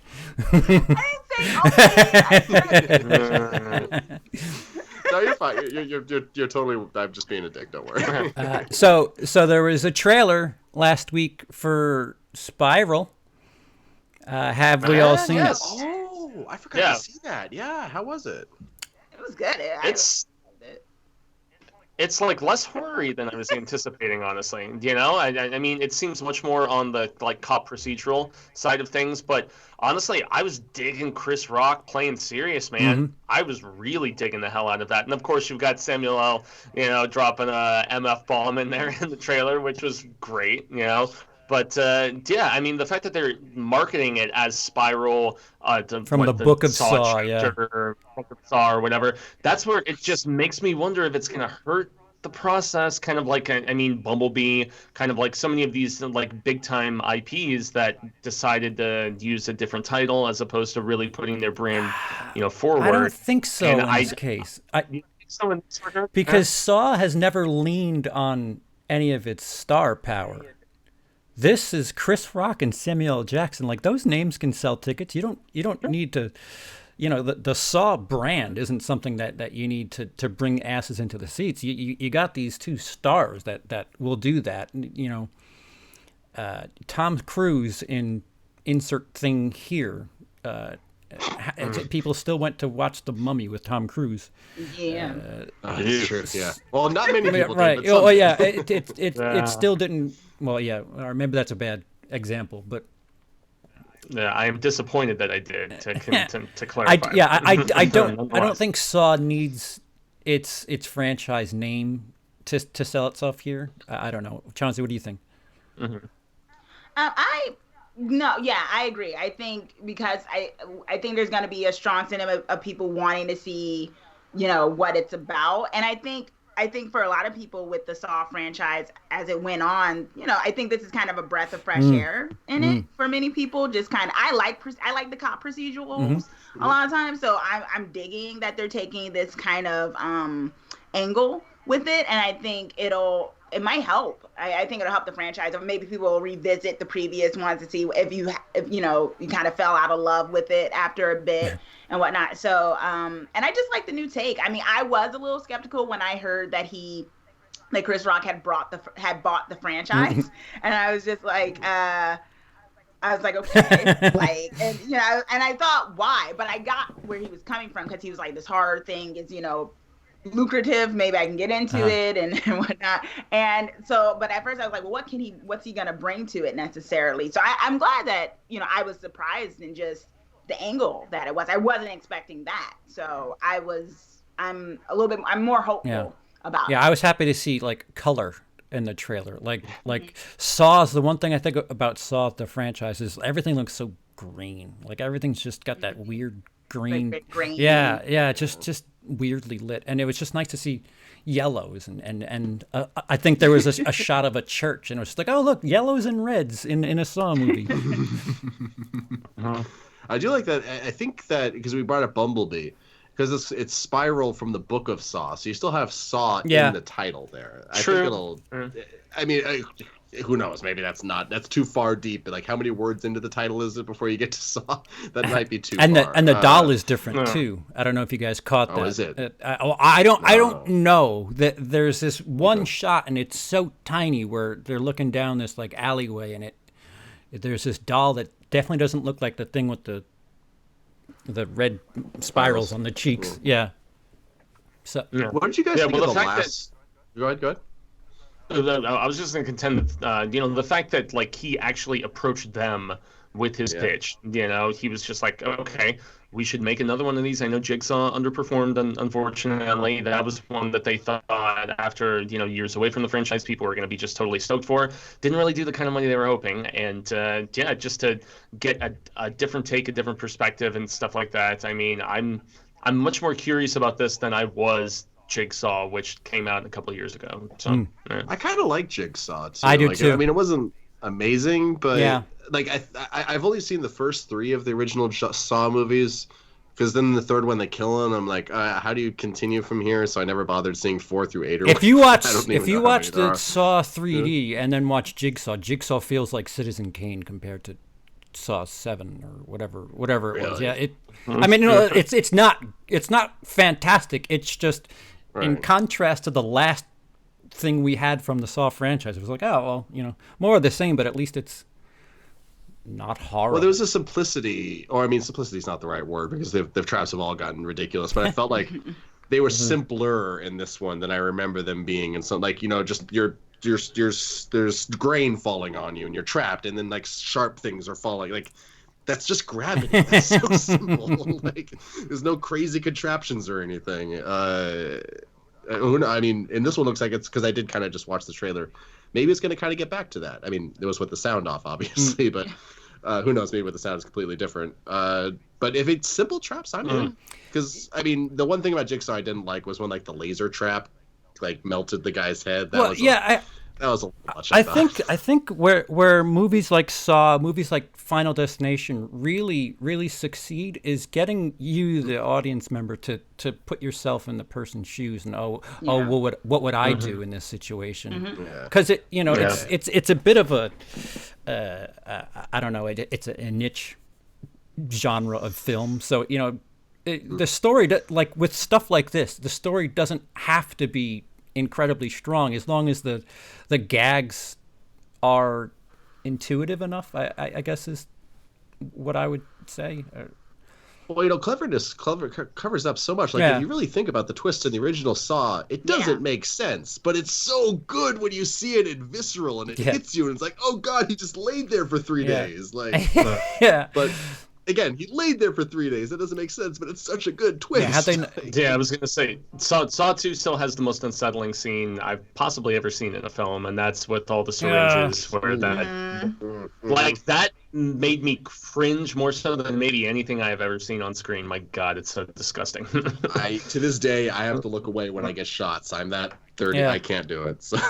Which one was the one where the guy cuts off his skin on the back of his neck to get the barcode, or at least he thinks he's getting the barcode that way because he said yeah. That was like the last one. I think that was either the third one or something where I was just like, that's where I'm at, right? Self-mutilating like that. Yeah, he cuts it because he's like the last one. And he like cuts off the barcode off the, because it's like, you can't read the barcode without a partner, and he's like, yes I can. He like cuts off his skin. So I think he was delirious by then. I was like, that's where we are. But the first one, I loved the first one because it was such a mystery, and then that twist. I mean, yeah, retrospect, it's like maybe it didn't make much sense, but I was like, So whoa. Yeah. Like, what? The first time he gets up, like my brain just melted. I'm like, whoa. Yeah. And when you find out that the guy who is the master behind the plan was actually himself playing a part of the game, which was like, oh, we're all in on it. It's just go for the ride. It doesn't have to make sense, Fuego. Come on, It's just always okay. I always think of Scary Movie though with Dr. Phil and Shaq where they were in the sausage. That was just divinely funny. Anyway. Man, those first two Scary Movies are so good. I love them so much. Somebody brought up Morbius in the chat. Oh yeah, good old Jared Leto. Yes, exactly. Joker himself, just playing a different. Okay. I guess I'm interested. Yeah. It's a weird character to do a one-off like this. Mm-hmm. And I'm not the first person to say it, but the best part of the trailer for me was when frickin' Michael Keaton shows up at the end. It's just same, for sure. But I'm sure it'll be interesting. Jared Leto might be all over the place, but he's rarely boring. He's always turns in something interesting. He certainly tries. Yeah. Sometimes it's a little too much. And he's very choosy about his roles. Like, how many movies has he done since 2010? I think this is his third one. That's it, like, really? I could be wrong, but I think Mr. Nobody, Suicide Squad, the one where he won the Oscar. That's Dallas Buyers Club. Yeah. Okay, so 4. So he's done 4 in the last 10 years. I haven't even really thought about it yet, neither. I might be able to find a couple more.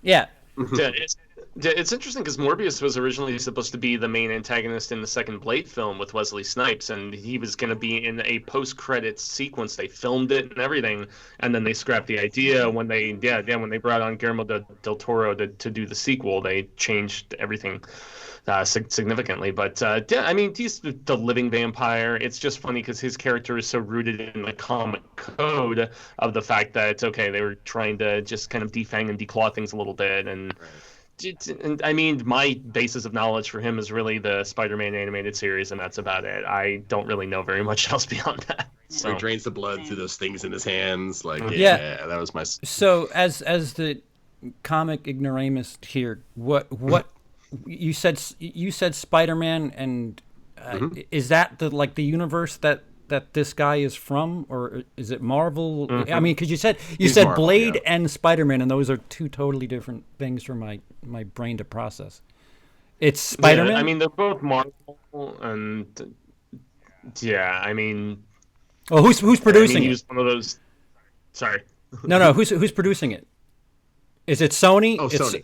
This is a Sony. Okay, so yeah. So this fits into Sony's little side Marvel universe that they're still forging forward with. So, Chachi, what are your thoughts? Oh, I thought it was okay. I mean, Morbius is I think it's gonna be okay. I mean, because there was talk that once they make this, that he might interact with Venom. Because eventually they want to get Spider-Man back over there once Tom is out of his contract. There's a whole thing, a couple months back when everyone was vilifying Sony about it, even though they were just trying to stand up against the monopoly. So even though Disney wanted money.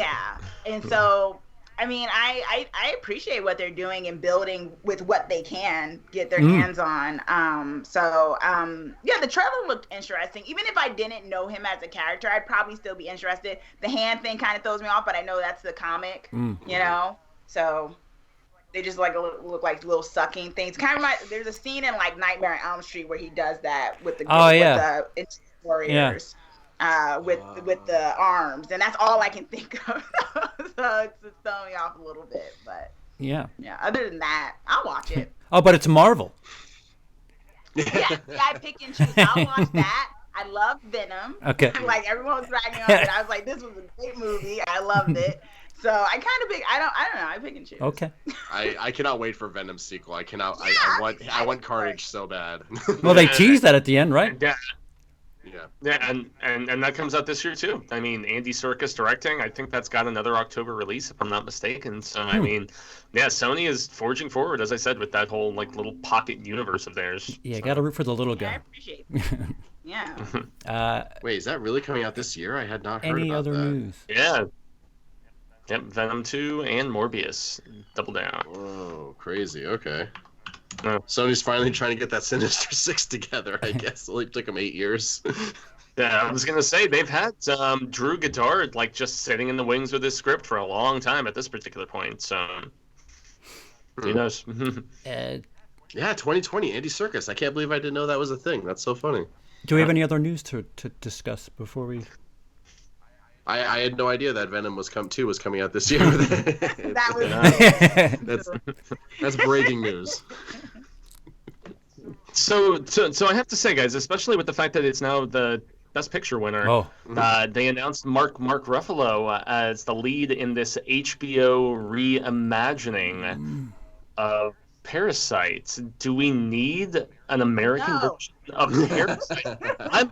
I'm honestly completely against this American re-envisioning of the film, and yet Bong has even gone on record to say that it's going to be an expanded story, all this different stuff. He's a part of the project. Does this show diminish the value of the film a little bit? What do you guys think?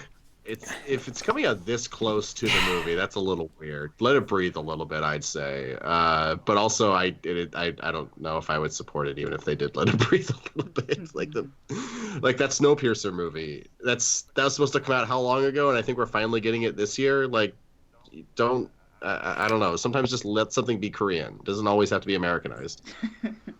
Yeah. That's me though. What do you guys got?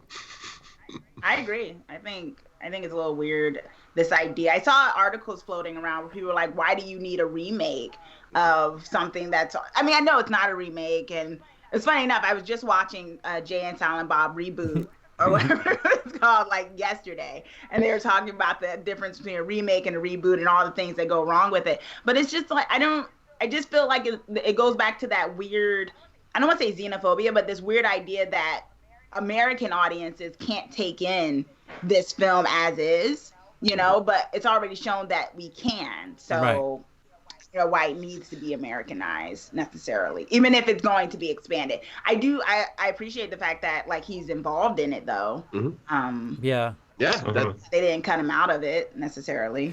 That makes it promising. I will give it that. Like there could be something good there. I won't completely write it off. Yeah, that's true. But it goes against it, like everybody's saying it. Go watch Parasite. It's still brand new. Why do we have to adapt? So, like it takes away from the fact that this is an original story. It's not like it's just we just can't go without copying and redoing something. It's just. And there are some things that just are inherently for the country that made them. Like, how many times have they talked about making Akira, but like live action and based in America and stuff like that? But Akira is a movie that's about, Japan getting bombed in World War II. I mean, it's not explicitly about that, but that is basically what it's about. And like, it's a big hinging aspect to the plot. Like, enormous, in fact. Like, can an American filmmaker capture that same kind of stuff that's associated with that? I don't know if one. I'm not saying it's impossible, but I just don't know if it is possible. I don't know. It's just leave it Korean. Just look at it. Well, have any of you seen Infernal Affairs? I have not. Because The Departed was Infernal Affairs, which was I really like The Departed. Right, okay. and that's Scorsese's only Oscar. Yeah, so it's. That was a Hong Kong film or a South Korean film? Damn, I'm trying to remember. But yeah, I know it was from the. I haven't seen it. I know it was from the. Like I know it was The Departed was adapted from that, and I don't know. I don't think it has a U.S. release, so I haven't been able to get my hands on it. So I was hoping one of you guys had seen it, just to for comparison, because Departed is. I like The Departed. It was a movie that made me go, yeah, you know what? Fine, Leo is a good actor. I'll get over Titanic now. But yeah, it's a little different because we have access to Parasite. It's not like Scorsese doing a movie that we don't have any knowledge of. It's very much in the news right now. Parasite. It's still in the theater. Go. Like, never mind a remake. You could watch the real deal original right now. Yeah, well, I'll do the horror comparison then, because of the fact that Let the Right One In is one of my favorite vampire movies of all time, Swedish film, and then they remade it as Let Me In with Chloe Grace Moretz, and for an American audience, and I felt like it was just a inferior, just kind of example and stuff. And I know they're trying to remake Goodnight Mommy right now. They're trying to remake Train to Busan for American audiences. So I have such mixed feelings about just this Americanized aspect of, it doesn't matter if it's a European film or something from, Eastern Asia or whatever. It's like, come on, just let these awesome artistic expressions like exist on their Girl own. with the Dragon Tattoo. Yeah. And lots of people like Fincher, and it was okay. Right. But it just, I don't know. I have very, very mixed feelings, obviously, about this sort of just Americanizing remakes of, other properties from across the world. Go ahead, Chauncey. I was going to say, didn't Will Smith do something Old Boy or something like that? That was like a remake of something where you I don't want to give any Spike spoilers, Lee but redid Old Boy. Yeah.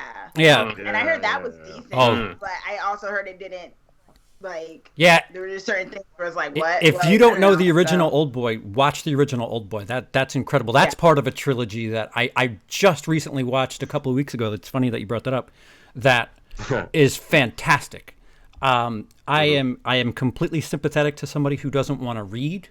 I would say, maybe get better dubbing processes for people to, if you want to expand the American audience to worldwide films, maybe, I get it, because I used to, but 2 years ago I was like, oh, foreign, I'm not reading my movie, sorry. But I've progressed a bit. But I understand people who do, obviously I was one of them. I understand people who think like that. So maybe, if we get it to a point where the English language is in the film, just keep the original intact. The internet has made the world so small, so it's really, really neat to see stuff from all over, and try to keep it intact. At least that's my opinion. Sorry, I disappeared for a minute, but I'm back. Yeah, I mean, subtitles obviously dictate a lot more just engagement with the film. I mean, it's not like if there's something subtitled, I can't put it on half of my computer screen and then edit on the other side. I have to really just be completely engaged. I watched the Antonio Banderas film Pain and Glory just a few days ago before the Oscars.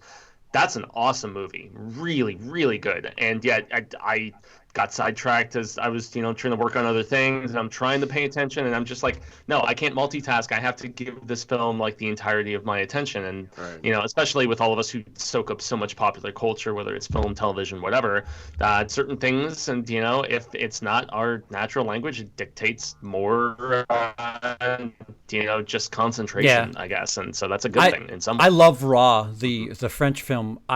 I can't watch it nearly as much as I'd like to, because you have to. I don't speak French, so you have to watch it and look at it, not throw it on in the background as you might be able to do. Like Avengers, I threw on Endgame a couple of days ago and just had it. I was able to hear it and go do other things, and I'd seen it already. I knew certain parts, but you can't really do that with stuff you're unfamiliar with what they're saying. So it's tricky. Yeah. I've always been kind of in the middle ground on this, because I watch a decent amount of anime, and depending on the show, I either go dubbed or subbed. Like Dragon Ball Z, I've been watching that since I was 5, so it's weird for me to switch from the American voice actors that I would listen to growing up to the Japanese ones. That's not what Frieza sounds like to me, so I just can't get into it. But then something more modern like Attack on Titan, I watched it in Japanese first, and then I tried to watch it in English. It's just not the same. Yeah. Also, the voice actor for the English version is from something I don't like, and so whenever I hear him, it's just like, oh, you're that guy from that thing I don't like, so it ruins it. But yeah, voice acting is really important in things like that. Like, I remember growing up, I with Sailor Moon. That was my jam. And it was like, they used to do it on Comedy Central, and they had the dub, but I had bought like the whole set, and I just like I like the voices of the originals better, and I would read it, but it's also kind of funny the time we live in, where where in a way we should be giving our full attention when we watch films, in general. But, we just live in a society where, like, a lot of us, we're watching it, we're on our phone. So it's like, man, I looked down and I missed half of what was just said. I can't watch this film. Oh my gosh. Like, you know what I mean? So it's kind of that weird that we're in that time now where it's like, can I multitask with it? But like one of my fave series on right now is Marianne on Netflix, which is this horror French thing, and I actually watched it with the dub and the subtitles, and that was horrible because they just weren't lining up. But fortunately, I just switched to just paying attention to the dub. But it really does matter, the acting in it, because that'll, if you don't want to read it, and the voice acting is just crap, my first experience with Battle Royale was dub.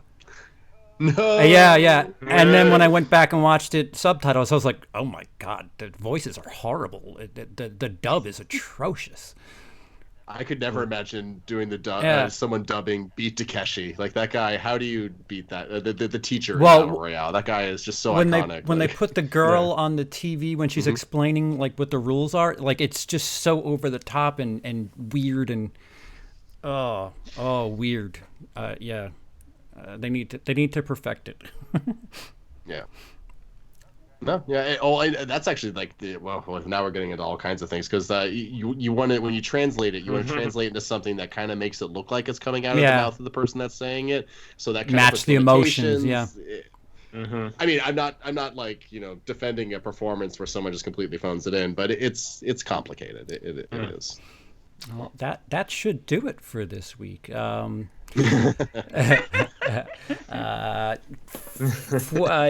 Lindsey, do you have anything coming up on your channel? Anything planned? I do. How my work. That's why I went to you first. But I do actually have a couple of things brewing that I do really want to try and get on tape or something like that. I might have something coming up.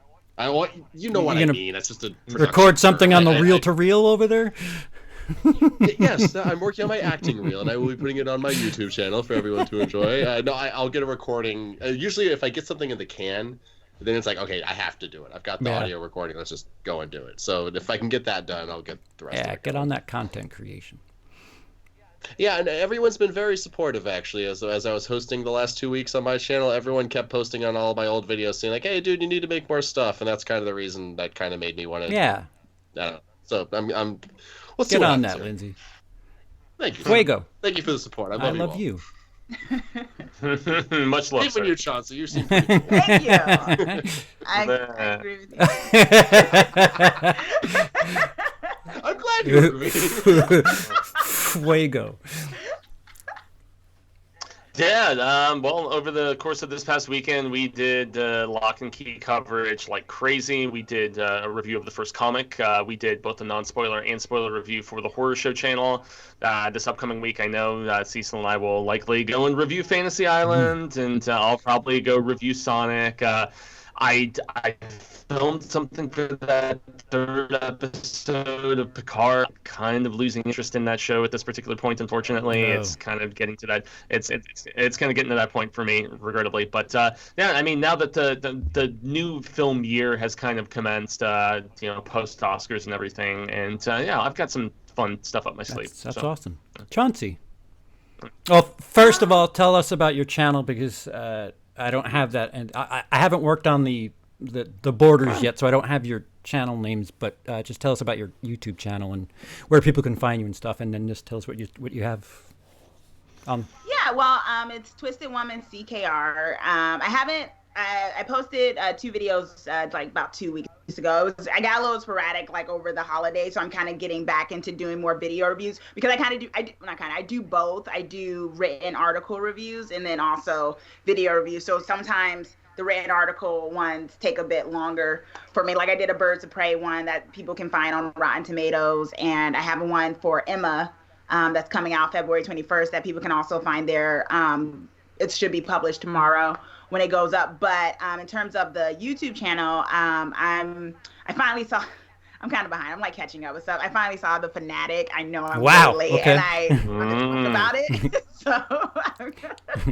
Just because I live in Hollywood, so it just was like I was pointing out stuff like, hey, I go there regularly and things like that. So I kind of want to talk about that, and then some, of course, the upcoming ones like Fantasy Island and others. So I'll be getting on that. I had a recent one for Nations Fire because I'm sort of doing this series where it's like, it's not complete horror, but it has some horror tinges to it for people who occasionally we don't want to always just watch horror, but we still want to have certain horror elements that we like and stuff. I'm one of those people.